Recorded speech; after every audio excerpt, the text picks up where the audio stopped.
Bonsoir. Gérard Baraton. Enchanté. Geste Édition. On rigole moins. Je suis représentant en livre d'ethnologie du Poitou. Alors je sais ce que vous vous dites. Vous dites nous on est venu là pour dîner, pour voir un spectacle, et on se retrouve avec un VRP dans les pattes. Ben, ça va être une vraie punition son truc. Eh bien sachez que votre punition à côté de la mienne, c'est rien du tout. Et j'entends la dame là-bas qui rit, qui se dit « Mais à quoi ça sert un représentant en livre d'ethnologie du Poitou ?» Ben justement, c'est pour ça que je suis là. C'est pour vous expliquer à quoi ça sert. Parce qu'évidemment, hein, si je déboulais là, en vous disant « Gérard Baraton, représentant en Nutella », ben, tout de suite, ça serait « Welcome, tapis rouge », parce qu'avec le Nutella, c'est tout de suite plus sympa. Ah, évidemment. Mais alors là, ne rêvez pas, madame. Il y a 40 ans, quand Pietro Ferrero a inventé le Nutella. Au début, il a eu besoin de représentants de commerce pour faire connaître le produit. Mais depuis, le produit a tellement plu qu'il est devenu lui-même son meilleur représentant. D'ailleurs, qui n'a jamais fait à part les Mormons, témoins de Jéhovah et autres peines à jouir. C'est la preuve vivante qu'aujourd'hui, ce qui marche pour le Nutella, c'est pas la force de vente, non, c'est la force du ventre. Eh bien, vous voyez, pour mes livres d'ethnologie du Poitou, eh bien, c'est exactement l'inverse. Personne demande, personne réclame, même pas vous. Et c'est pour ça que je suis là, dans vos pattes, là, à faire le représentant de commerce. Et je suis obligé de représenter l'offre. Et comme apparemment personne ne se jette dessus, je suis même obligé de forcer sur l'offre. Je suis obligé de faire de la force de vente. Et pire, à cause de vous, j'ai même été obligé d'aller proposer mes livres d'ethnologie du Poitou à des grandes surfaces ou des centrales d'achat, en espérant vous croiser un jour, enfin que vous croisiez mes livres d'ethnologie du Poitou avec votre caddie, dans lequel il y a déjà du Nutella. Bon, moi j'étais loin de m'imaginer qu'un jour, la grande distribution deviendrait incontournable pour mes livres d'ethnologie du Poitou, pour le livre en général, pour la musique et bientôt pour tout le reste. En même temps, c'est grâce à ça, ou plutôt à cause de ça, que j'ai découvert un univers que vous ne pouvez pas connaître. L'univers secret des box d'achat, souvent situés au premier étage du magasin. Seuls représentants de commerce et acheteurs du magasin y ont accès. Pour vous, c'est interdit, et pour cause. Et ils vont mieux. C'est l'endroit des tractations. C'est l'endroit des négociations. Et pire encore. Mais ça, on en parlera plus tard. Ça fout les jetons.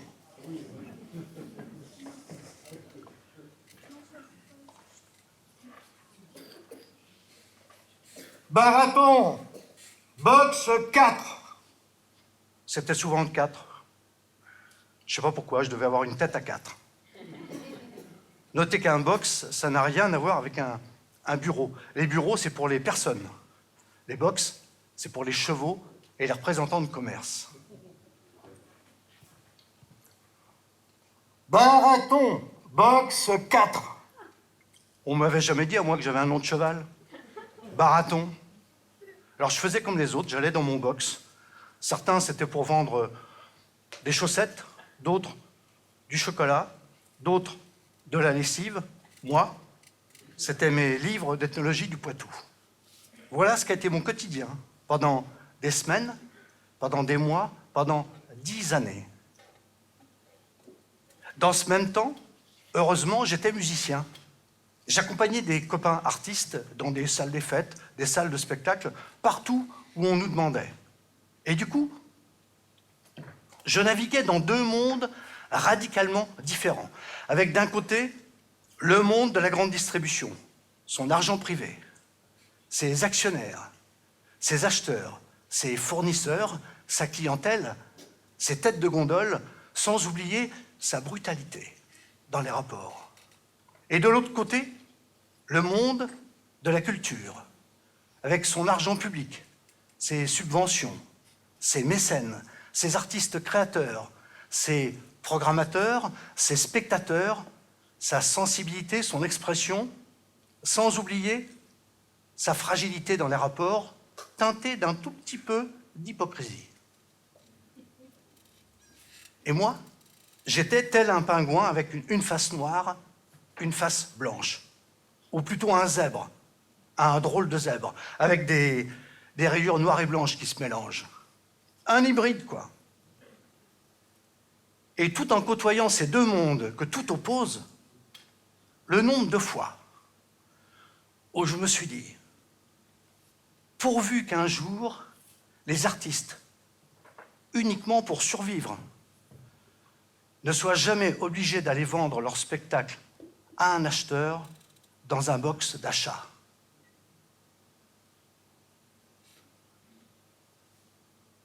Mais ça, il n'y a pas de raison que ça arrive. Pour ça, il faudrait une grosse crise économique qui s'installe, qui perdure et qui conduise les pouvoirs publics à abandonner tout doucement les financements de la culture. Et ça n'arrivera.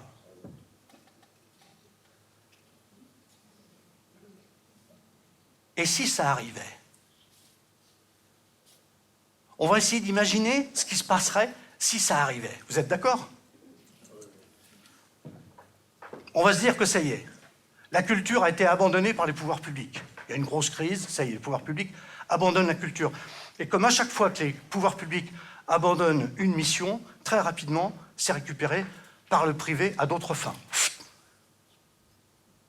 Là, on va dire que la culture a été récupérée par une grosse centrale d'achat privée qu'on va appeler ID-Culture, en hommage à ID-TGV. Et on dirait, on va faire comme les enfants, on dirait que moi, je serais acheteur chez ID-Culture et que j'aurais rendez-vous avec un artiste dans le box 4. Alors, notez qu'un box, c'est beaucoup moins grand que ça. Un box, ça fait 4 mètres carrés, bien propre, bien réglé. Une table, 2 chaises, un néon blafard, tout est blanc. Et il y en a plusieurs comme ça, côte à côte. Ah, j'oubliais, il n'y a pas de plafond. Ce qui fait qu'on entend tout d'un box à l'autre, y compris ceux qui en pleurent. Et ça arrive. Parce que la devise dans un box d'achat, il n'y a pas de bonne négociation sans une bonne intimidation, voire une bonne humiliation.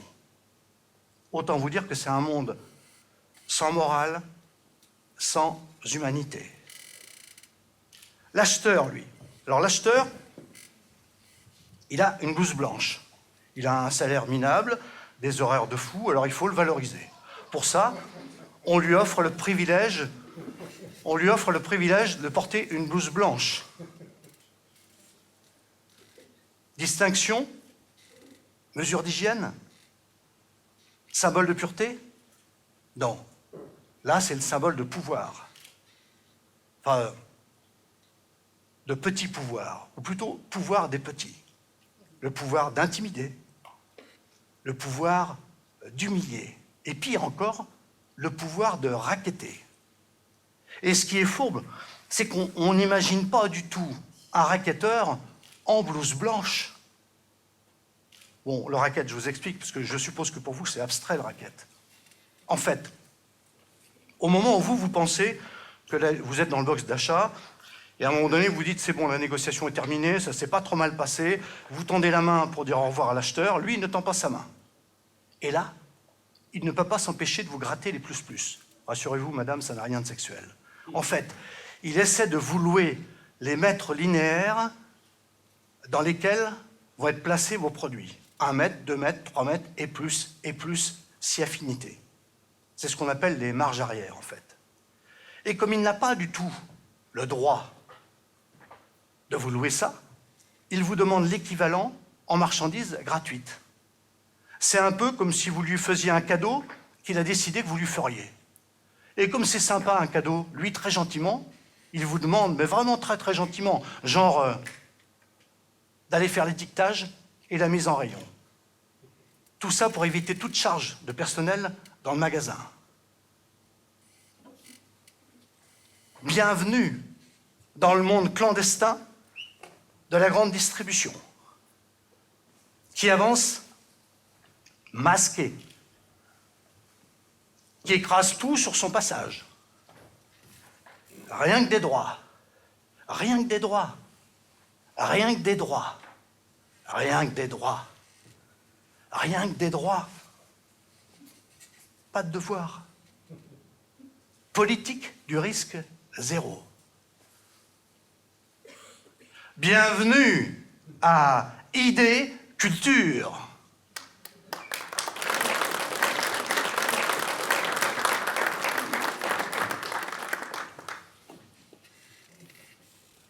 Baraton, box 4.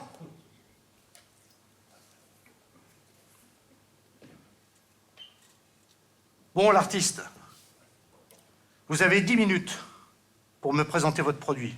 Pas plus, pas moins, j'ai pas de temps à perdre. Quoi, c'est pas un produit? C'est quoi alors si c'est pas un produit? Un spectacle. D'accord. Donc, comme c'est un spectacle, vous me l'offrez, c'est gratuit pour moi. Ah non, tiens donc. Donc si je veux l'acheter, votre spectacle, vous allez m'envoyer une facture. En retour, je vous envoie un chèque. Et bien sûr, comme vous êtes artiste, humaniste, généreux, ce chèque, vous allez le verser aux bonnes œuvres, bien sûr. Ah non, tiens donc. Donc on est d'accord, l'artiste. Votre spectacle, c'est un produit. C'est le mot qui est tabou. Et si avec celui-là, tenez, là nous sommes dans un rapport client-fournisseur. Vous êtes le fournisseur, je suis le client. Et le client est roi. Y compris roi des cons, si je veux, et ça je peux y arriver très facilement, vu l'offre qui attend dans le couloir.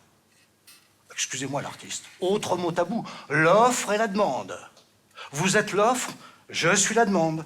Je vous ai rien demandé, moi, l'artiste. Rien. D'autant plus qu'au niveau de l'offre, vous avez vu tout ce qu'il y a là-bas? Regardez. Tenez. Tous vos collègues artistes là qui attendent dans le couloir. Regardez.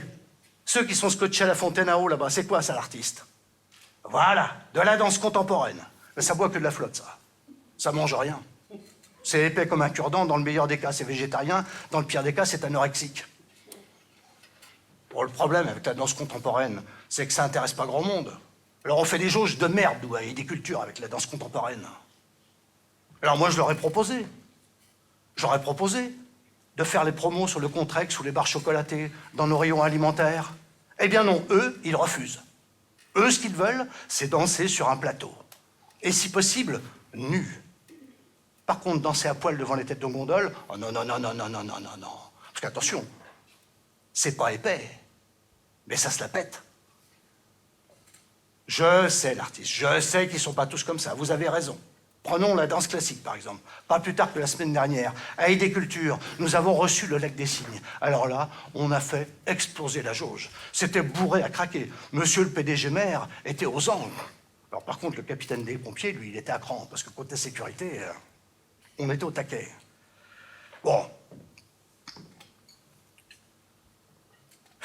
Le Lac des Cygnes, c'est très très bien, mais alors, qu'est-ce que c'est cher. Eh oui, parce que les cygnes, il n'y en a pas qu'un. Ils sont nombreux. Et le temps de mettre tout ce petit monde dehors après le spectacle. Moi, je suis pas à la maison avant 3 h du mat pour attaquer à 7. Ben, inutile de vous dire que j'aurais mieux fait de coucher ici, moi. Bon, alors, juste après la danse contemporaine, là, c'est quoi, là, l'artiste? Voilà. Bon, c'était facile. Les rockers, on les reconnaît facilement. Ils ont des cheveux, on dirait que les chiens ont mordu dedans. Et regardez-moi ça, comment ça se tient, là. Avachis dans leur chaise, là. Les pieds sur la table basse. Ils vont toutes me la rayer, ma table basse. Parce qu'alors eux, c'est sans foi ni loi. Hein. C'est nique le monde à tous les étages. Soit ils nous cassent du matos, soit ils nous cassent les couilles quand c'est pas les deux à la fois. Et ça, là, ça, le rock, ça bouffe. Et c'est du viandard. Par contre, côté bibine, je peux vous dire que la fontaine à eau, ils lui font pas de mal. Hein. Par contre, le distributeur de bière, ce soir, il va encore crier au secours. Et qui c'est qui va refaire le plein avant de débaucher? Eh bien, c'est Bibi. Enfin, c'est idée culture. Mais dommage que j'ai pas le droit de mettre de la farine dans la bécane, parce que je peux vous dire qu'avec eux, je pourrais arrondir mes fins de mois. Quoi, l'artiste? Je sais qu'ils sont pas tous comme ça. De toute façon, c'est pas la peine de venir à leur secours. On est obligé de déprogrammer. Eh ben oui, il faut bien attirer les jeunes dans la boutique pour leur vendre de l'audiovisuel et plus si affinité. Et comme dit monsieur le PDG maire, il faut appâter la future ménagère de 50 ans. Il faut faire dans le jeunisme. Ça rapporte. Bon, l'artiste, là, on cause, mais j'ai pas que ça à faire, moi. C'est quoi que vous avez dans votre mallette de représentant de commerce, là, dans votre Samsonite, là? C'est quoi, ça?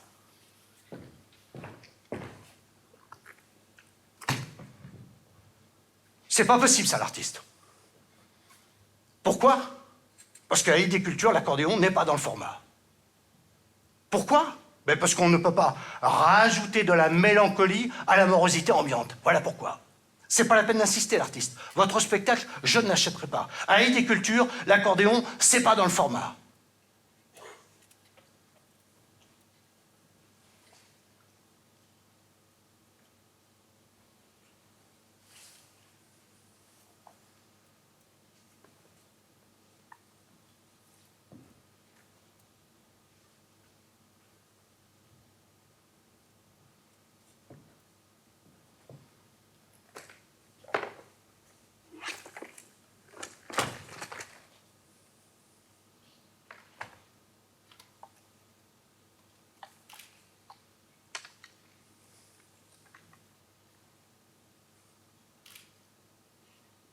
Papa?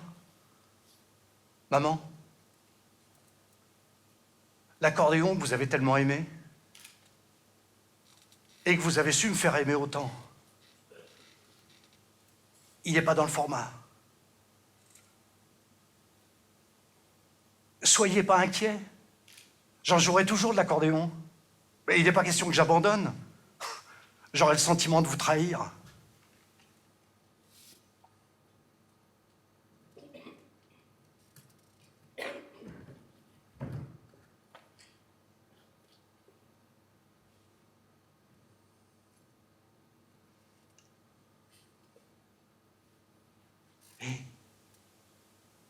Hé, je vous ai pas dit. Sur votre tombe, il y a des fleurs, mais il y a aussi des plaques en marbre, avec des petits accordéons gravés dessus. Ils sont pas dans le format. Hé, vous vous souvenez? Tout petit déjà, je rêvais de jouer de l'accordéon. Et quand on vient d'une famille de 8 enfants et de parents pas très riches, c'est pas facile de passer du rêve à la réalité. Et comme tu disais, papa, un rêve se mérite. Mais pourtant, c'est lui, mon père. C'est lui qui m'a transmis l'amour de l'accordéon. À la maison, on en écoutait en permanence. Et surtout dans la cuisine. C'est de là que tout partait. On avait une radio posée sur le buffet bas. Et tous les dimanches matins, mon père l'allumait. Ma chambre se trouvant juste au-dessus, j'étais réveillé par les mélodies. Et j'aimais ça. J'aimais ça. Plus j'entendais, plus j'aimais ça. Et plus j'aimais ça, plus mon père aimait que j'aime ça. On avait aussi un tourne-disque Philips mono, posé entre l'évier et la gazinière. Et là, on écoutait les disques 45 tours ou 33 tours des grandes vedettes de l'accordéon. Alors on avait André Verschuren, Yvette Horner, Édouard Duleux, Jo Privat, Maurice Larchange. Tu te souviens, maman? Ouais, tu adorais sa pochette. Il était en photo dessus, avec un large sourire et des grandes dents bien blanches. Tu le trouvais très beau. Et toi, papa, ça te rendait jaloux comme un tigre. On avait aussi Jean Ségurel, la grande star de l'accordéon corrézien. Ben, c'est comme lui qui avait composé Les Fiancés d'Auvergne, une chanson qu'on connaissait tous dans la famille. Et aussi Bruyère corrézienne, la chanson préférée de ma mère. Elle la chantait dans tous les repas de famille, baptême, communion, mariage.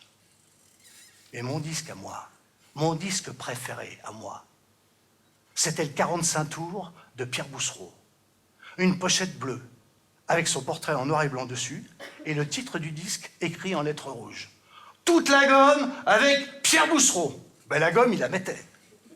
Moi, j'adorais ses valses. Un jour, Boussereau, il vient faire un bal dans une salle des fêtes, tout près de chez nous. Alors là, j'ai tanné mon père pour qu'il m'y emmène, et je ne l'ai pas lâché. La veille du bal seulement, il a craqué. Alors attention, quand je dis que mon père a craqué, en fait, mon père a fait semblant de craquer. Parce qu'il avait autant envie que moi d'y aller, sinon plus. Mais il ne voulait pas que ça se voie. Mon père ne voulait pas montrer qu'il cédait trop tôt, trop vite, de peur qu'après j'en demande toujours plus et que lui ne contrôle plus rien.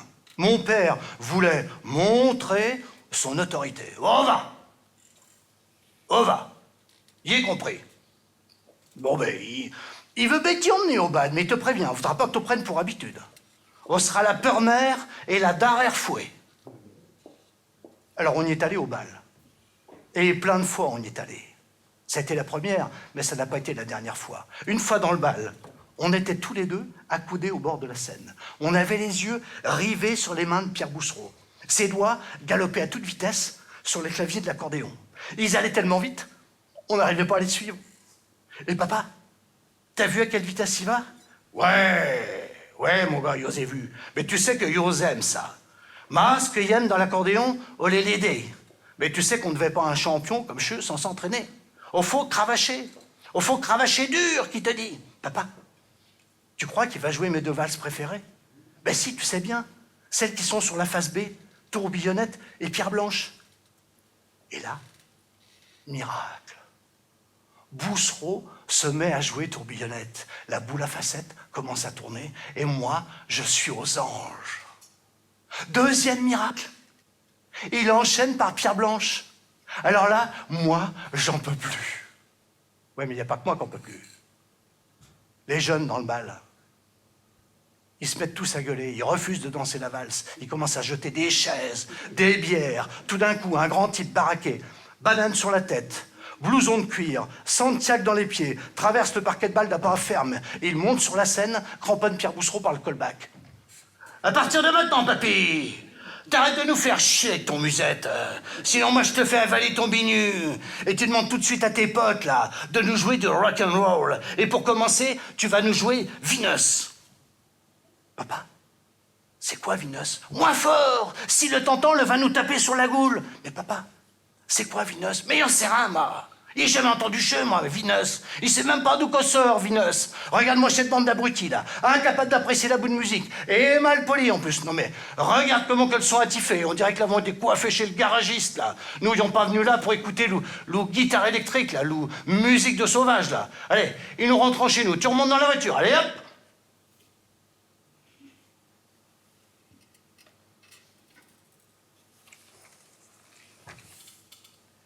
Alors, on est reparti.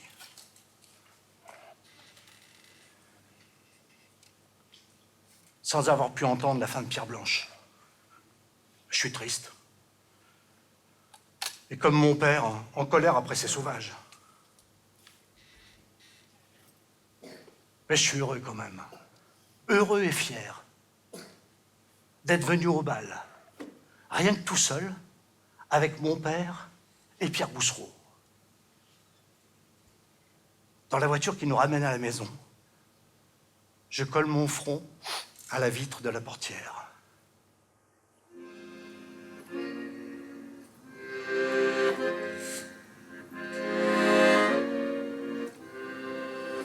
Sur la scène de la salle des fêtes,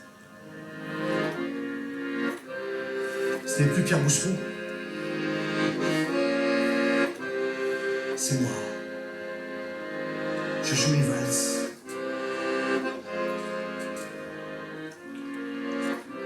avec en face de moi, accoudé au bord de la Seine, les yeux rivés sur mes doigts, mon père.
Bon, l'artiste.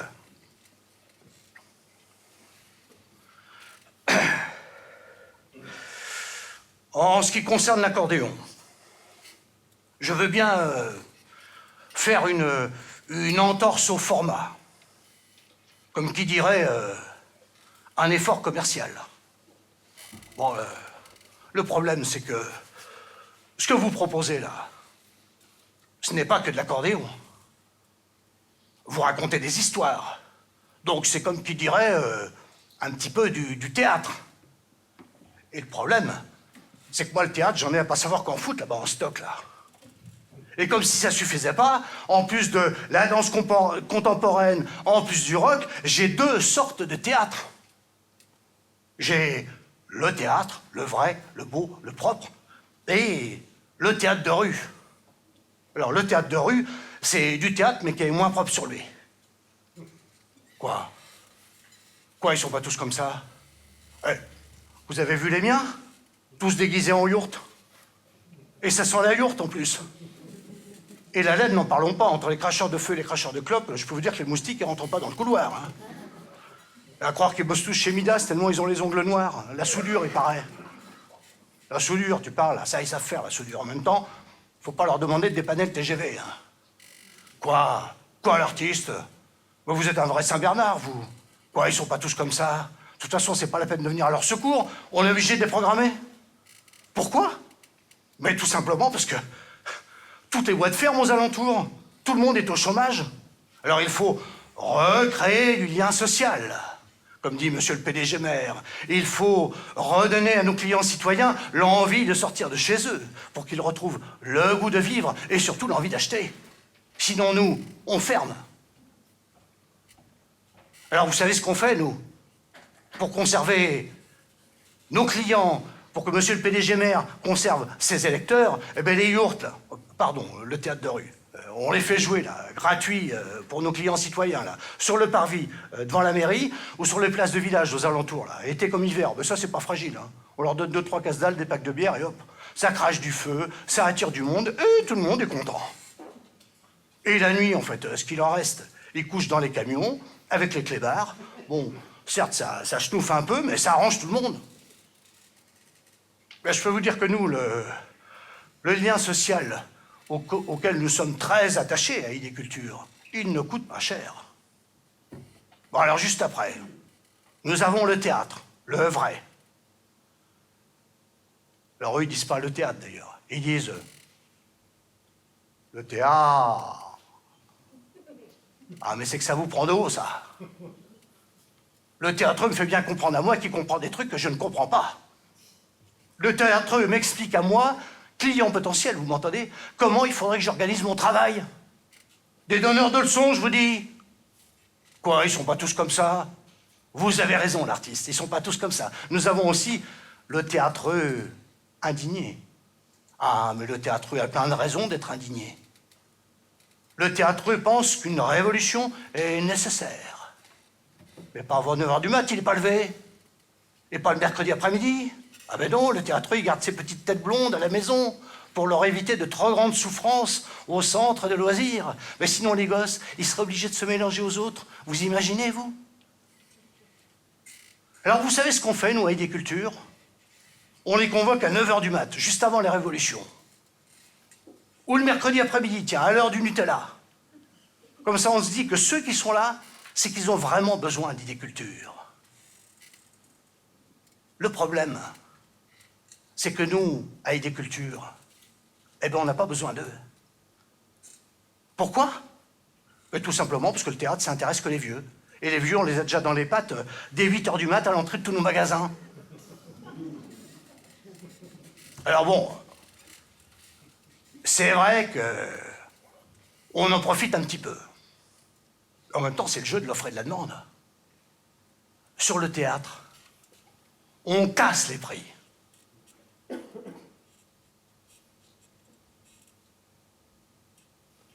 Et rien que pour vous, chers clients. Uniquement pour protéger votre pouvoir d'achat, chers clients.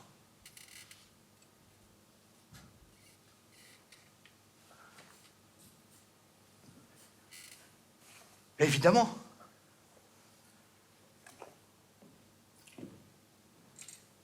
Rien que pour vous, chers clients. Uniquement pour protéger votre pouvoir d'achat, chers clients.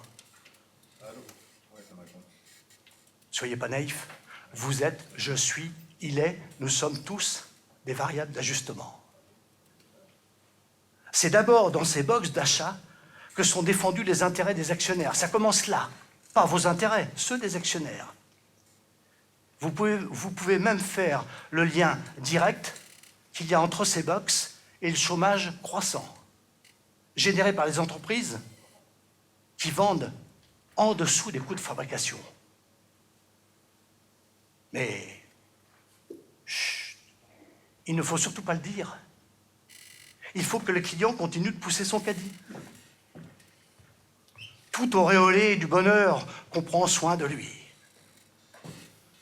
À lorgner les promos en tête de gondole, rougissant d'un plaisir aussi sain et naturel que celui d'Ève lorgnant la pomme. « Oh chérie, t'as vu? Il y a du Nutella en promo, j'en prends. » Et le comble du comble, c'est qu'une fois licencié, le chômeur continue de faire ses petites courses. Il ne manquerait plus que ça, qu'il n'ait pas le droit de faire ses courses. Et il continue de pousser son caddie. Avec toujours et encore ce sentiment de bonnes affaires chaque fois qu'il passe devant une tête de gondole. « Ah chérie, t'as vu? Avec 50 points promo, on peut voir le lac des Cygnes à Idéculture. » Enfin, Kevin, tu vois bien que c'est pas le lac des Cygnes, c'est Irish Celtic Dance Company. En plus, c'est pas 50 points promo, c'est 150. Et 150, on n'a plus les moyens. Vous voyez? La vérité du système nous rattrape toujours. Et elle nous fait les poches. Et peut-être même à lui.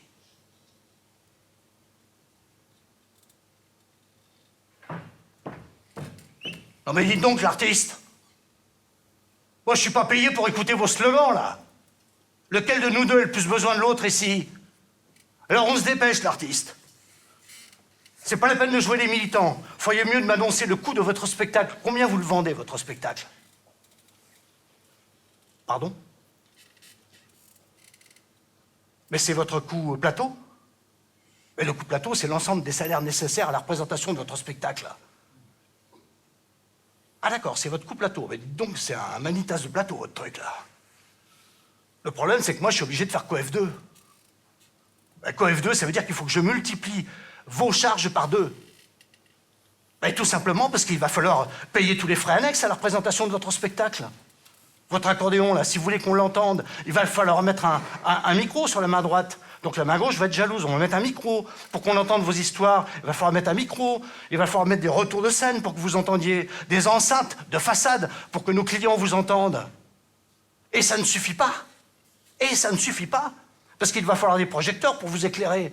Et aussi vous rafraîchir la mine. Parce que je vous rappelle tout de même que vous n'êtes pas de toute première jeunesse. Il va falloir sublimer tout ça. Un petit coup de maquillage et hop, 20 ans de moins. Alors je vous préviens tout de suite. En ce qui concerne la coiffure, ID Culture ne fournit pas les implants. Non mais attendez, on peut rire tout de même. Qui c'est qui paye la location de tout ce petit matériel son et lumière, là? Eh bien, c'est ID Culture. Et ça ne suffit pas. Parce que ce petit matériel son et lumière, il va falloir le monter, le régler, le faire fonctionner pendant votre spectacle, le démonter après le spectacle. Et qui va le faire? Vous? Eux? Non. Il va falloir 2 techniciens. Un pour le son, un pour la lumière. Et qui va les payer, les mineurs de fonds? Ah ben c'est encore ID Culture. Et ça ne suffit pas, l'artiste.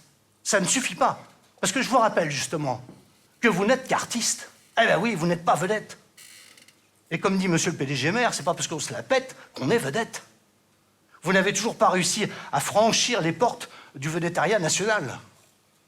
Avec une vedette, pas besoin de publicité. Le public se jette sur sa vedette. Et même s'il advenait, par extraordinaire, qu'ID Culture gagnait moins d'argent, de toute évidence, monsieur le PDG maire aurait un retour en communication. Alors je vous explique, c'est technique. À la fin du spectacle de la vedette, monsieur le PDG maire peut se faire prendre en photo en train de serrer la main de la vedette. Le lendemain, à la une, dans la presse, nous retrouvons monsieur le PDG maire en train de serrer la main de la vedette. Les jours qui suivent, tous nos clients, tout le monde veut serrer la main de monsieur le PDG maire qui a serré la main de la vedette. Une sorte de contagion volontaire, de parfum à glamour. Alors qu'avec vous, l'artiste, si on veut que les gens viennent, il va falloir une jeune fille, de préférence habillée court, qui va aller dans les télés, les radios, faire de la pub, de la com, pour parler d'un artiste que personne n'a réclamé, vous m'entendez? Personne. Et qui va la payer, la bimbo? Eh bien, c'est encore ID Culture. Voilà où il est, le COF2. Et malgré tous les efforts déployés par ID Culture, il n'est pas impossible qu'ID Culture fasse une jauge minable. Et du coup, on obtiendra un coup de fauteuil démesuré. Vous croyez que les gens, ici présents, sont prêts à payer un prix exorbitant pour voir un inconnu? Demandez-leur, l'artiste. Demandez-leur. Je ne vous entends pas, l'artiste. Vous voyez?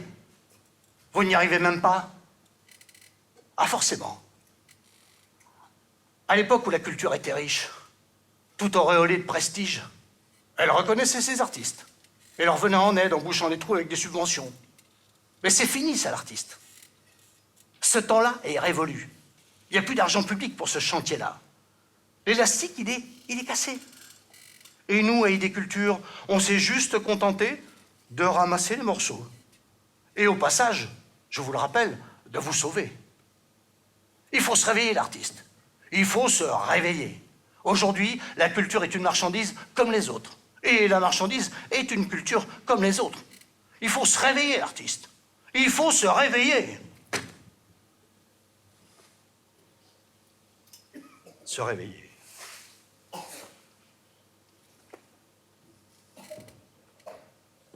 Me réveiller, moi.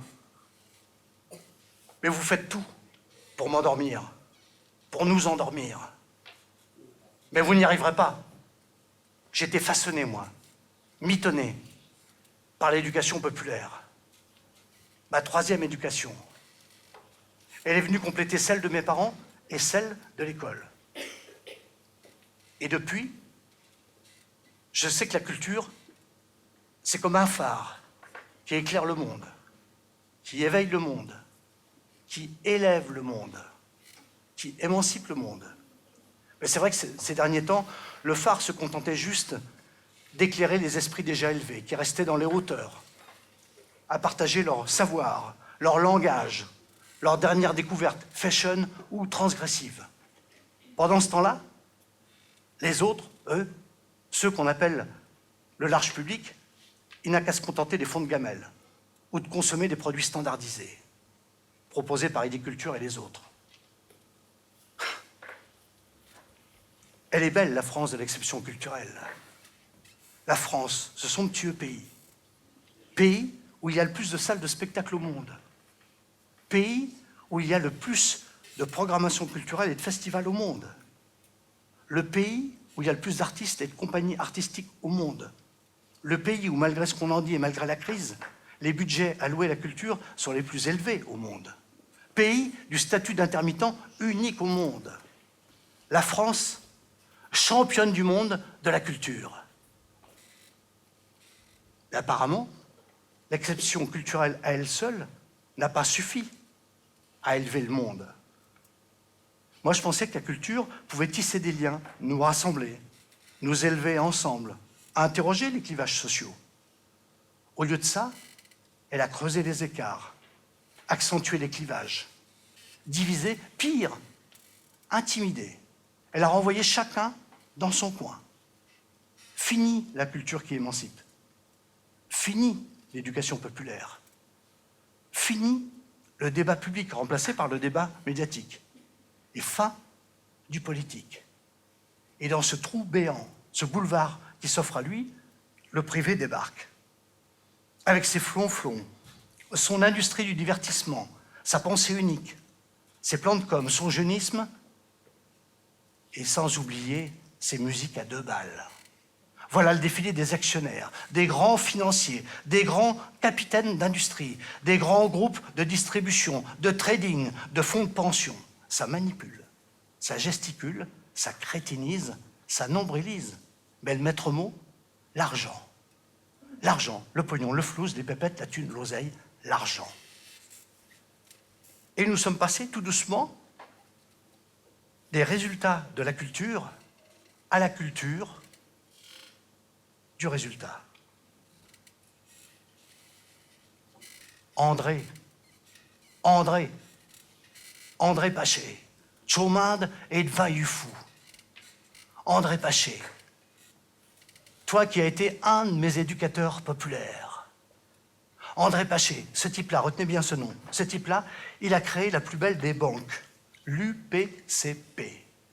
Un vrai nom de banque, l'Union Poitou-Charentes pour la culture populaire. Une banque à engranger de la mémoire, une banque à capitaliser de la tradition orale paysanne, une banque à collecter la mémoire des pauvres pour prouver aux riches que cette culture existe réellement. Moi, dès l'âge de 15 ans, mon accordéon et moi, on était à embringuer dans cette banque, ou plutôt cette bande. Une énorme bande. Et les jeunes que nous étions, on était guidés par des adultes, nos animateurs, nos éducateurs populaires. Et ils nous emmenaient avec eux dans les campagnes à la rencontre des anciens. On allait recueillir leurs témoignages, enregistrer leurs mémoires enfouies. La tradition orale paysanne transmise de génération en génération. Notre mémoire. Et c'est grâce à eux, ces éducateurs populaires et ces anciens que j'ai rencontrés, Maxit, Léontine, Madame Mandin, Pat de Cannes, Pépé Piston, que j'ai compris, découvert ce qu'était la culture de la survie, la culture populaire. Vous savez, celle qui a été faite parce qu'il fallait résister à toute forme de domination. Rien à voir justement avec la culture dominante. Et c'est grâce à l'UPCP, grâce à toi, André Paché, que j'ai découvert ce qu'était le groupe. Rien à voir avec la famille nombreuse. Le groupe, avec ses discussions, ses confrontations, ses débats d'idées, ses conflits, l'éducation de chacun par chacun. Et aussi, sans oublier, ces grosses poilades. C'est là que j'ai découvert que la culture de mes parents, celle qui ne vient pas d'en haut, était une culture à part entière. Et que la langue qu'ils parlaient, le poitevin, était non pas une sous-langue, un patois, mais une vraie langue, avec une grammaire, une syntaxe. Et moi, c'est ce qui m'a permis de retrouver confiance en moi, de retrouver une dignité et aussi une fierté familiale. Mais j'étais pas le seul comme ça. On était des centaines, on était 2000 dans cette bande, 2000. L'éducation populaire a fait faire un quart de tour à nos cerveaux. Elle a ouvert nos esprits, éveillé nos consciences, cultivé notre discernement. Ça bannit chez nous toute idée de fatalisme. Choisir plutôt que subir. Rêver de construire un monde meilleur, une société plus juste. Et c'est comme ça que plus tard, à quelques-uns, on a monté une maison d'édition pour restituer la mémoire. Geste Édition. Et c'est comme ça que je me suis retrouvé dans les box d'achat à essayer de vendre des livres d'ethnologie du Poitou pour le compte de l'UPCP. Et les week-ends, toujours pour restituer la mémoire, je prenais mon accordéon et, avec les copains, on allait faire des spectacles, des balles, où on chantait, on faisait chanter, on dansait, on faisait danser. Pour ça, on jouait des musiques, par exemple des Marechines de Chaland. Vous savez où c'est, Chaland? Chaland, c'est près de l'île de Noirmoutier. Vous connaissez l'île de Noirmoutier? Là-bas, on a rencontré une vieille, dans l'île de Noirmoutier, Maxite, justement, qui nous a chanté pendant une semaine 400 chansons. Le premier jour, on est arrivé chez elle, et elle nous a dit qu'elle connaissait rien, qu'elle se souvenait de rien. Et dès qu'on a commencé à la faire chanter, c'était un puits sans fond. 400 chansons. Et elle nous a chanté, par exemple, ces danses-là, les Marechines.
Alors là, l'artiste, c'est sûr que si monsieur le PDG maire, il vous a entendu là-haut, derrière sa vitre, ah ben, il va vous proposer de faire les promos, les têtes de gondole, sur le poulet fermier de Chaland, élevé en plein air, d'accordéon, bien sûr.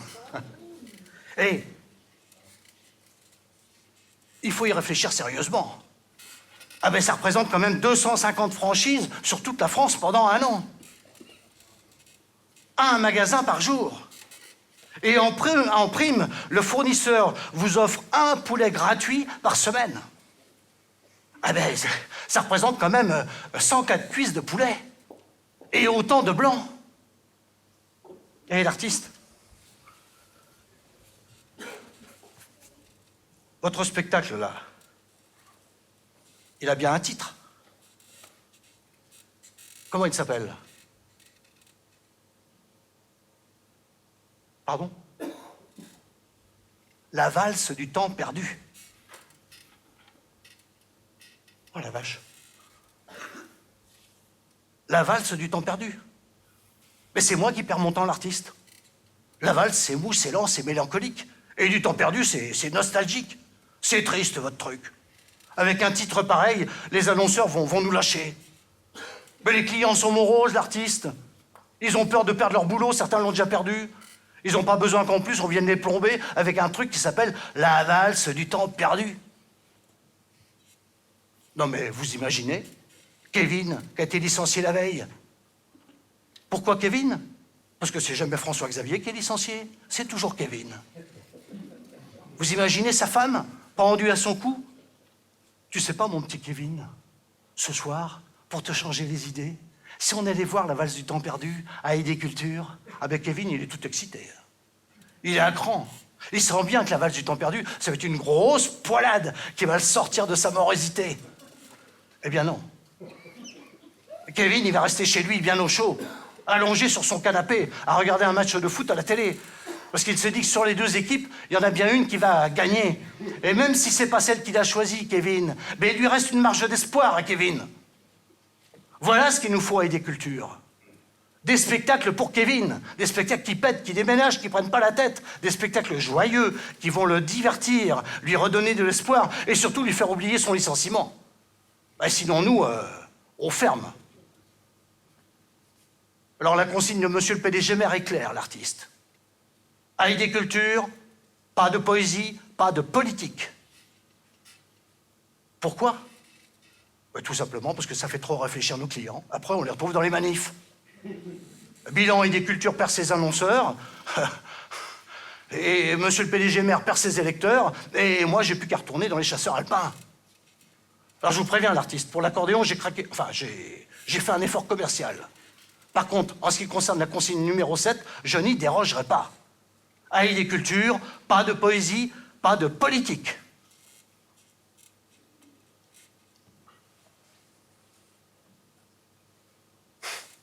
Pas de poésie, pas de politique. Cette simple phrase est politique. Mais vous êtes comme moi. À l'âge de 13 ans, je savais pas que la politique existait, moi. Moi, je pensais qu'on naissait tous à droite et catholiques, comme dans ma famille. Que c'était génétique, naturel, la norme. Et c'est plus tard que j'ai compris que naître à droite et catholique, c'est politique. La vie est politique. Et même mon accordéon, il est politique. Démonstration faite par un grand scientifique, Marc Perron. Regardez bien. Il ouvre à gauche, il ferme à droite. Alors vous me direz, tout ça dépend dans quel sens on le regarde.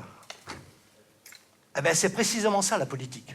Le sens qu'on choisit pour regarder les choses, pour envisager les choses. Tiens, même l'année où j'ai eu mon premier accordéon, c'est une année très politique. 1968. Vous vous souvenez? Oui. Cache ta joie, Mitri. Apparemment, vous avez la mémoire courte. Mai 68. Voilà. Tout le monde est en grève, enfin presque. La France est paralysée. Tout est fermé. Les transports, les stations-service, les banques. Tout est fermé. Même les écoles. Les écoles, les lycées, les collèges, les internats. Tout est fermé, sauf l'internat de mon lycée. Il reste 2 élèves dans l'internat. Mon frère et moi. Tout ça parce que mon père ne veut surtout pas entendre parler de la grève. Alors que tous nos copains, eux, ils sont rentrés chez eux, les vénards. Alors nous, on comprend pas. Avec mon frère, on comprend pas l'entêtement de papa. Et le directeur du collège non plus, il comprend pas l'entêtement de papa. Alors un jour, il décide de l'appeler et il lui demande de venir nous chercher. Alors mon père est venu nous chercher à l'internat. Ouais! Arrivé chez nous, il ouvre la portière de la voiture. Mon frère et moi, on se précipite vers la maison. Revenez! Revenez! Revenez, qui vous dit, dépêchez-vous! Il veut pas vous voir dans les pattes de votre mère, là. Vous allez tous les deux dans le jardin, là-bas. Vous vous mettez chacun au bout d'un rang de salade. Vous remontez le rang en dédrageonnant les salades. Vous arrachez les plus faibles et vous laissez les plus grosses. Il veut plus en voir une faible qui reste. Et vous vous arrêterez que quand votre mère vous en dira. Mais papa, on pourrait peut-être quand même emmener la radio avec nous dans le jardin, quand même, à une condition. Que vous ne retardez pas. Parce que vous n'étiez pas là pour vous amuser. Ma, il me retourne au boulot, là. Il s'est pas en grève, ma. À la radio, la guitare électrique de Jimi Hendrix est interrompue par un journaliste qui nous raconte qu'à Paris, les manifestants remontent les rues du quartier latin en arrachant les pavés et en les jetant sur les CRS. Pendant ce temps-là, mon frère et moi, nous remontons les rangs de salade en arrachant les plus faibles et en les jetant dans le champ d'à côté. Et là, on se dit que leur révolution, c'est vraiment pas la même que la nôtre. Et que la leur, on aimerait bien la voir de plus près. Et c'est cette même année, en 1968, à l'internat justement, j'apprends par la bande que mon idole, Pierre Boussereau, vous vous souvenez? Celui que je suis allé voir dans la salle des fêtes avec mon père. Pierre Boussereau, il habite dans cette ville. Et il y donne des cours d'accordéon. Alors moi, quand j'apprends ça, j'en dors plus de la nuit. J'attends le samedi avec impatience pour rentrer chez mes parents et leur en parler. Le soir même, à table, j'attends le moment du dessert. Et là, devant toute la famille réunie, mes 4 sœurs, mes 3 frères, ma mère, mon père, je me lève. Voilà. J'ai bien réfléchi. J'ai décidé que je serais accordéoniste. Mais pour ça, il faudrait absolument que je prenne des cours d'accordéon avec Pierre Boussereau. Et aussi, il faudrait absolument que vous m'achetiez un accordéon.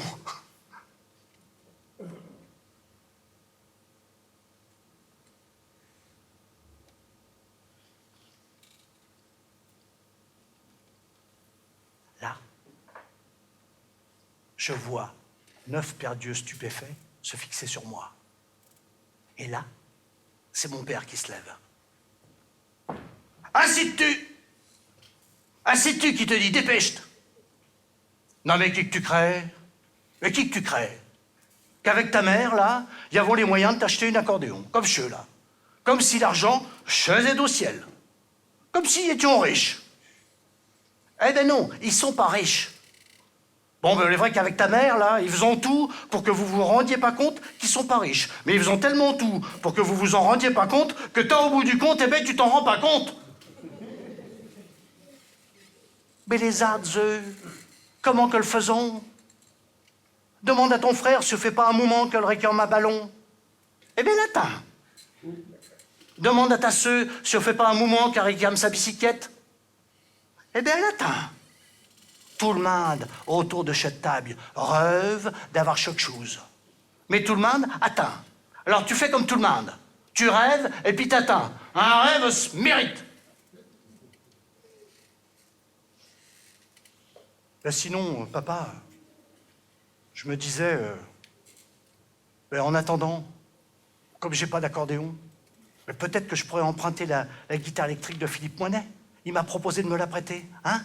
Donc, une guitare électrique? Quelle musique de sauvage, là? Tant qu'il serait dans Chêne Mézin, tu m'entends? T'en joueras pas de la guitare électrique, mais pourquoi pas la grève, tant que t'y es? Ça a marché. Un lundi matin de bonne heure. Alors que je m'apprête à aller prendre le car qui m'emmène à l'internat.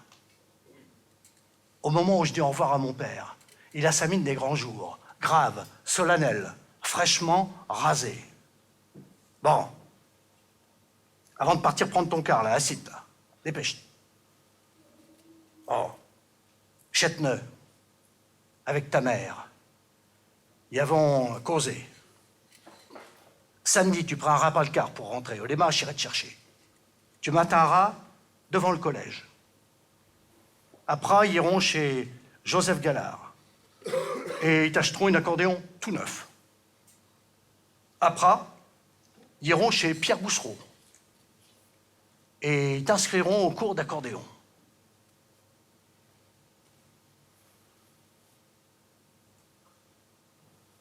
Alors là, c'est trop. J'en crois pas mes oreilles. Je ne touche plus terre. Moi, j'ai qu'une envie, c'est leur sauter au cou et leur crier « Merci, merci, merci, merci ». Il te prévient. Il te prévient.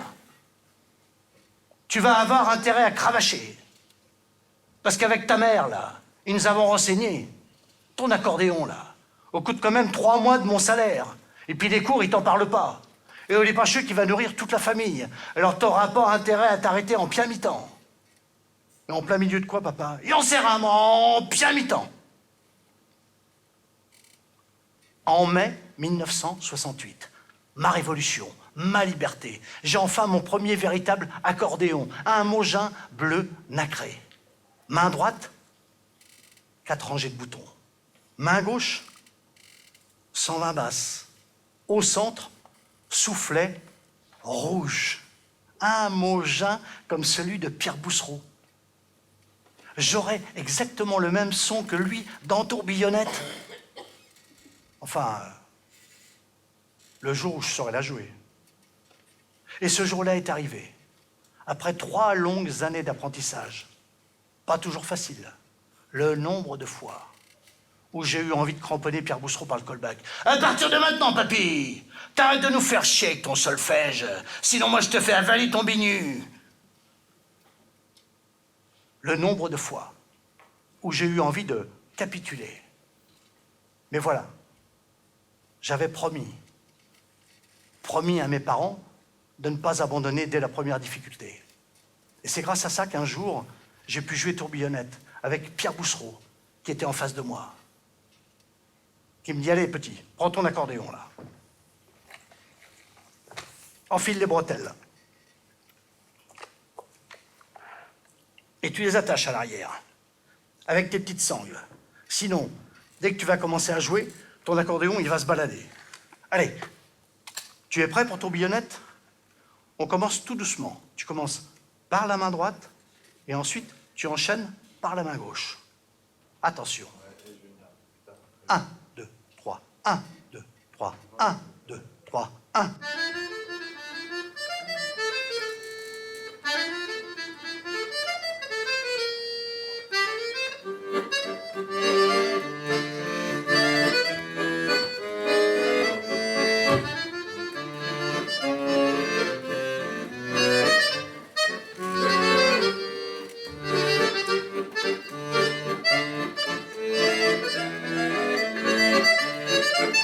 Pointé.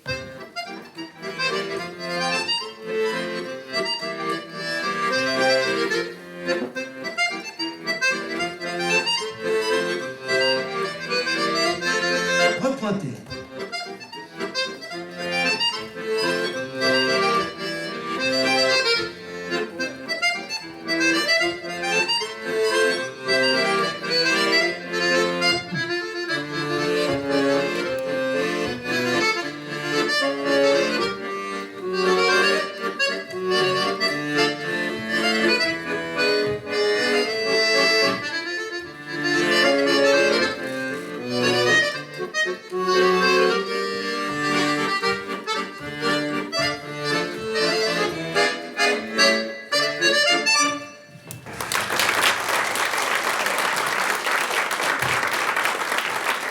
Alors vous, l'artiste, un vrai cabochard, hein, têtu comme un baudet du Poitou. On vous dit, pas de poésie, pas de politique, vous me ramenez de la politique et de la poésie. Parce que franchement, Tourbillonnette, si c'est pas de la poésie, c'est quoi ça, l'artiste? Une valse? Alors c'est pas possible, ça. C'est pas possible. Ailleurs peut-être, mais pas à Idée Culture. À Idée Culture, la valse, c'est mou, c'est lent, c'est mélancolique. Alors dans ce cas-là, expliquez-moi pourquoi Tourbillonnette n'est pas dans le format.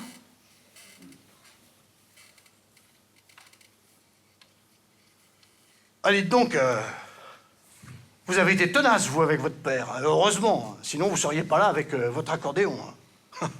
Avec le mien, c'était pas la même musique. Avec mon père, impossible de négocier quoi que ce soit. Avec lui, il n'y en avait que pour l'armée. Et comme ma mère était aux ordres, eh ben, je suis devenu militaire. Engagé volontaire, comme ils disent. Chasseur alpin. Très mauvaise pioche. Je vous déconseille des chasseurs alpins. Du jour au lendemain, Afghanistan. Vallée de la Capissa. Brigade Lafayette, sous commandement américain. Ça rigolait pas. On se caillait en permanence. On flippait comme des malades quand on était coincé en embuscade. Pas le trac. Non, pas le trac. Juste la peur de crever. J'ai quand même des potes qui sont restés dans leur putain de 3 rats. Alors j'ai pas supporté. J'ai craqué. Démission. Retour.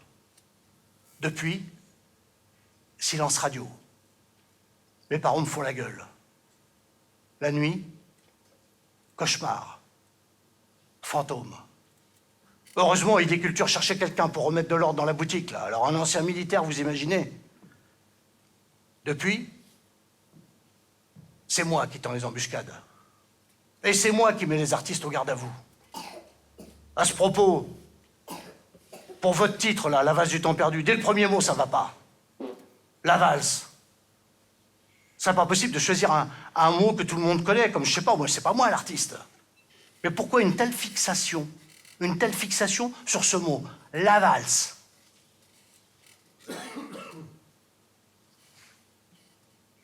Mais parce que j'aime la valse. J'aime toutes les valses. Toutes les valses. Les dimanches après-midi, quand il pleuvait, les parents ne savaient pas quoi faire de nous. Alors, ils allumaient le tourne-disque sur lequel ils mettaient un disque d'accordéon en prenant soin de choisir une valse. Mon père poussait la table de la cuisine. Ma mère enfilait ses chaussures à talons hauts. Et tous les deux, ils se mettaient à tourner la valse comme des fous. Un tour à l'endroit, un tour à l'envers. Un tour à l'endroit, un tour à l'envers. Et nous, leurs 8 enfants, on les regardait. On était impressionnés, émerveillés de les voir danser la valse avec autant de bonheur, de légèreté et aussi d'insouciance. Alors qu'il y avait plein d'autres choses à faire, bien plus urgentes, dans une maison où on vivait à 10. Bon, insouciant, mes parents l'étaient. Faire 8 enfants alors qu'on avait déjà du mal à tenir à 5 dans la 403 familiale. Une fois leur démonstration de valse terminée, ma mère délimitait un espace sur le carrelage de la cuisine. Ça faisait un bon mètre carré de carreaux vert mouchetés, eux-mêmes entourés de carreaux vert foncé. Et là, elle nous apprenait nos premiers pas de valse. C'était un rituel incontournable dans la famille, comme le baptême, la petite communion et la communion solennelle. C'est à croire que c'était Dieu qui avait inventé la valse.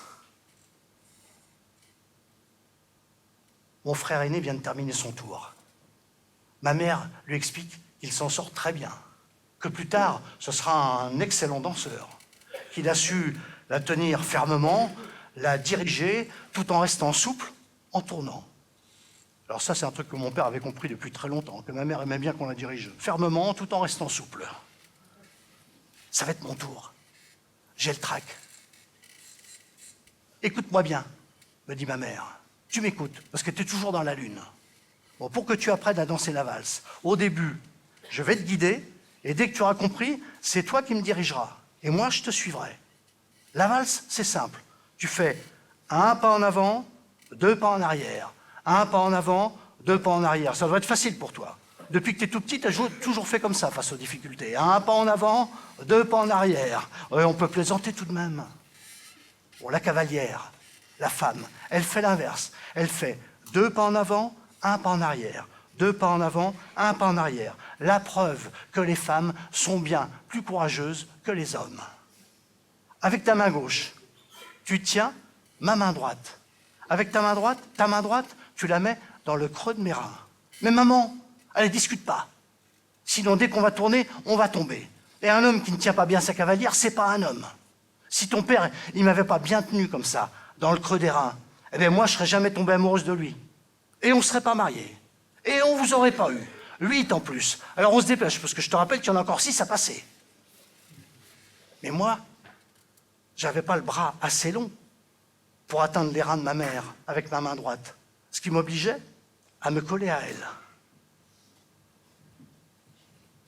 Et comme j'étais moins grand qu'elle, j'avais le nez dans sa poitrine qui me bouchait complètement la vue. Et elle qui me disait « On regarde sa cavalière dans les yeux. » Mais je peux pas, maman. J'ai le nez dans tes nichons. On dit pas nichon. On dit poitrine.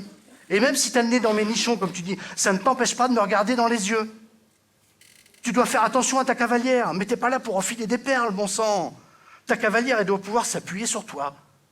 Et pour qu'une valse soit belle et harmonieuse, il faut que ton couple tourne, qu'il se fonde au milieu des autres couples, qu'il trouve sa place en faisant attention aux autres. Bon, ça va pas être facile pour toi de faire attention aux autres. Bon, déjà que tu n'y arrives pas avec tes frères et sœurs, mais il va bien falloir que tu apprennes. Des valseurs qui viennent se cogner dans d'autres valseurs, non seulement c'est des mauvais danseurs, mais en plus c'est des gens, ils font jamais attention aux autres. Et même dans la vie, ils sont comme ça.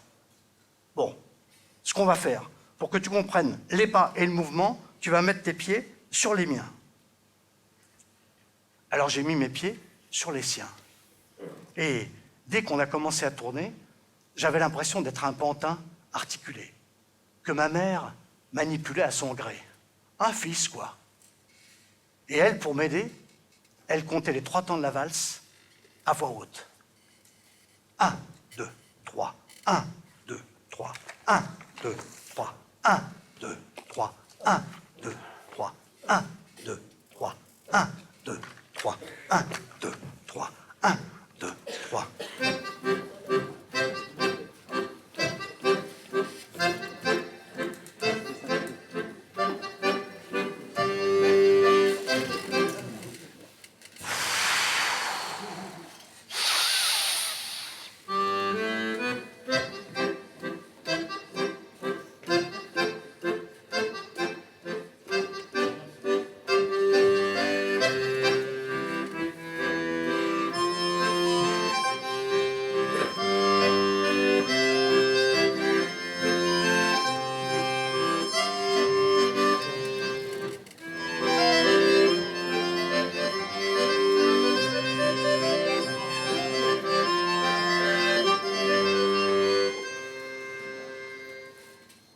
Une fois compris les pas et le mouvement, j'ai enlevé mes pieds des siens.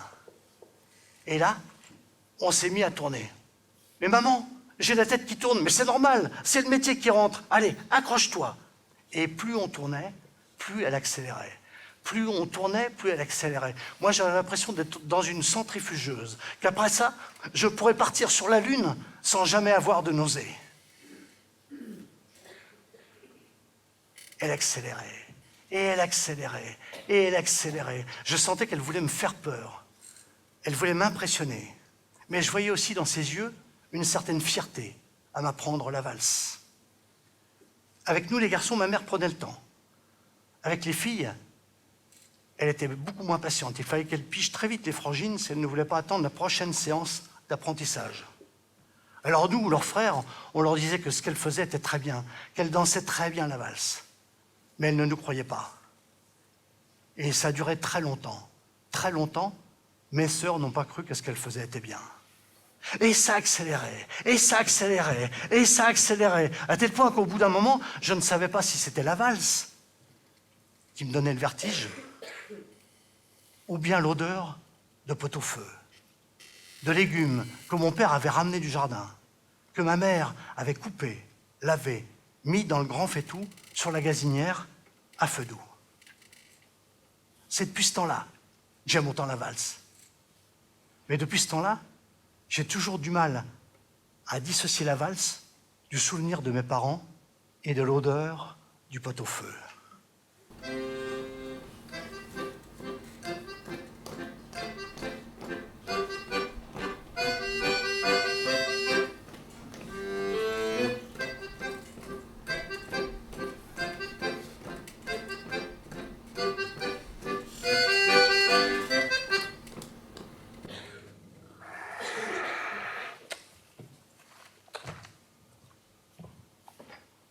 La valse et le pot-au-feu. On dirait une fable de La Fontaine. Ah, c'est malin, l'artiste. Ah, c'est moi, maintenant, qui ai envie d'apprendre à danser la valse, avec le parfum du pot-au-feu dans les narines. Et ce que vous venez de raconter là, l'artiste, ça, il faut le mettre dans votre spectacle. Ah, c'est déjà dedans. Et c'est ce que je me tue à vous répéter, il faut le mettre dedans. Et l'artiste? Votre accordéon, là, je pourrais l'essayer? Merci.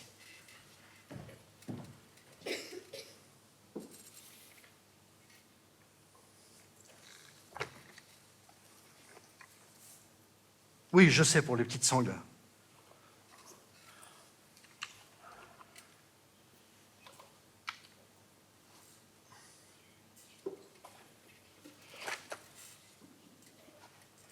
C'est toujours aussi lourd. Comme si on portait un môme.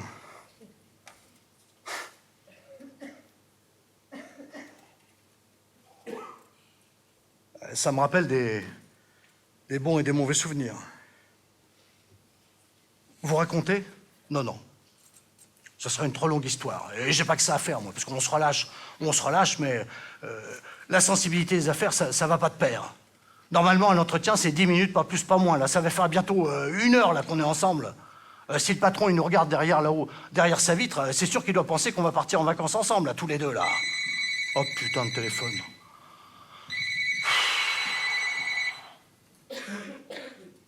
Allô? Ah, pardon, monsieur le directeur. Bonjour. Ah, d'accord. Vous avez tout suivi. Ça vous a plu à vous aussi? Ah. Pas assez drôle. Et peur pour qui? Pourquoi? La jauge. Ah. Vous avez des comptes à rendre. Maintenant, là? Vous voulez que je lui annonce maintenant? Et je vous le passe si vous voulez, ça sera plus direct. Ah, vous n'avez pas le temps. Ouais, c'est vrai que ça demande du courage. Je sais que vous me payez pour ça, monsieur le directeur. Quoi, le timing? Ah, j'ai dépassé les 10 minutes d'entretien, d'accord. Trop d'affectifs? Pas assez de distance? Quel accordéon? Que j'ai... Ouais, monsieur le directeur. Oui, c'est son accordéon. Pourquoi j'ai sur moi? Pour vérifier le poids. Et je vous garantis que c'est lourd. Mais je rends tout de suite, monsieur le directeur.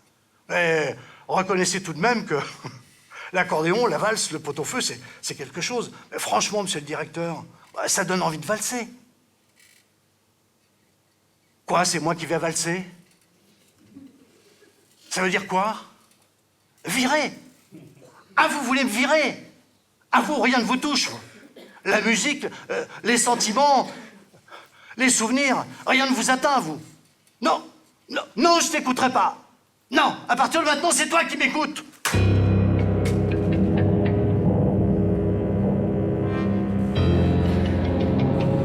C'est pas toi qui me fais valser. C'est moi qui pars. Ça fait 5 ans que je suis ta marionnette. 5 ans que tu tires les fils. 5 ans que je fais des heures sup à marcher sur la gueule des artistes. 5 ans que je ne vois plus ma femme ni mes gosses. En 5 ans, tu m'as jamais dit un bonjour, jamais un au revoir, jamais un merci, ni merde d'ailleurs. Les seuls mots que t'as à la gueule, toi, c'est jauge, ratio, marge, chiffre d'affaires, coup fauteuil. L'accordéon, pas dans le format. La valse, pas dans le format. L'artiste, pas dans le format. Bientôt, ça sera le pot-au-feu. Allez-y, bande de lâches. Touchez-y au pot-au-feu. On est tous là rassemblés. On vous attend. C'est moi qui vais te faire valser. C'est moi qui vais te faire valser. 1, 2, 3. 1, 2, 3. 1, 2, 3. 1, 2, 3. Plus fort. 2, 3. 1, 2, 3. 1, 2, 3. 1.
Bah, c'est pas la peine de me regarder comme si j'étais une bête sauvage, là. Oui, je sais jouer de l'accordéon, et alors? J'avais pas le droit de vous le dire. J'étais là pour jouer un rôle. Être dans une posture. De la distance. Surtout pas d'affectif. Tu parles.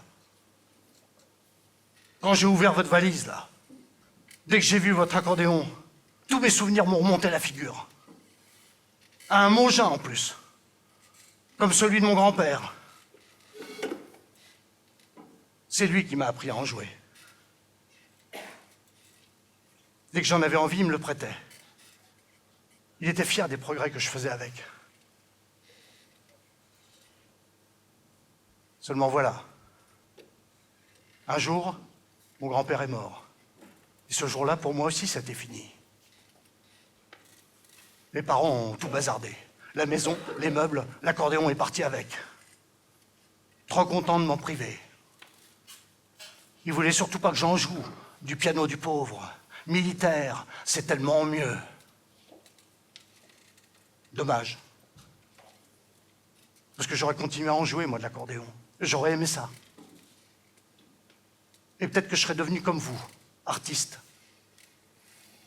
À essayer de vendre un spectacle à un acheteur qui pense surtout à faire des affaires.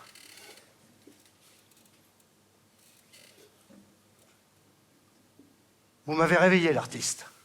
Vous et votre accordéon. Je m'étais endormi et vous m'avez réveillé.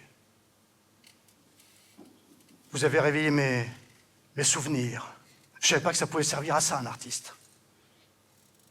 Réveiller mon émotion, ma sensibilité, ma conscience aussi.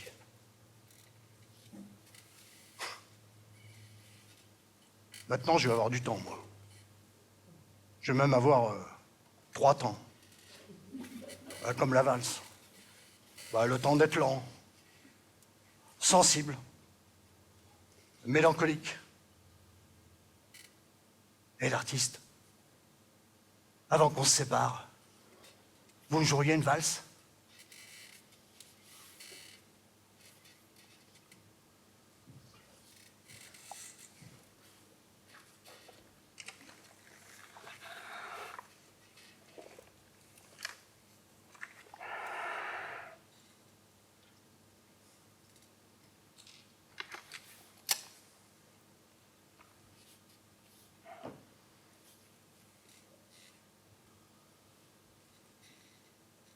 Papa? Maman? L'accordéon? La valse? Le pot-au-feu? Toutes ces choses que vous avez tellement aimées et que vous avez su nous faire aimer autant. On va pas les abandonner. On va se battre pour qu'elles continuent d'exister. Hey, l'accordéon, j'en jouerai toujours. Il n'est pas question que j'abandonne. Chaque fois que je prends mon accordéon, je pense à vous. Toi, maman. Je sais, tu n'aimes pas que je joue les yeux fermés. Tu me dis que ça fait triste. Mais maman, tu as toujours confondu triste et mélancolique. Je suis triste que tu ne sois plus là. Et mélancolique dès que je joue de l'accordéon. Et toi, papa? Je ne sais pas où tu es, mais je suis sûr que d'où tu es, chaque fois que je prends mon accordéon, et chaque fois que je joue de l'accordéon, tu regardes mes doigts. Attends, c'est pour toi. C'est pour vous. C'est pour lui. Et c'est pour eux aussi.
Merci à vous.